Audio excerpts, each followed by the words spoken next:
Oi, gente, vamos comigo agora dar uma organizada nessa geladeira. Aí eu tô mostrando, ela tá muito desorganizada.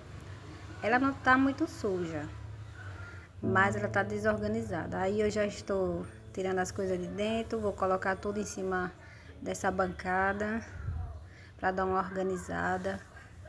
Vou organizar essas frutas, esse abacaxi eu vou cortar e colocar. Vou cortar em rodelas e vou colocar em uma vasilha com uma tampa para não ficar muito cheiro na geladeira e para ficar mais fácil. Para quando quiser chupar uma rodela de abacaxi já tá cortada. Aí eu tô tirando as coisas da porta da geladeira para dar uma organizada. E vamos que vamos.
Agora sim, o resultado final. Tudo organizadinho, tudo no seu lugar.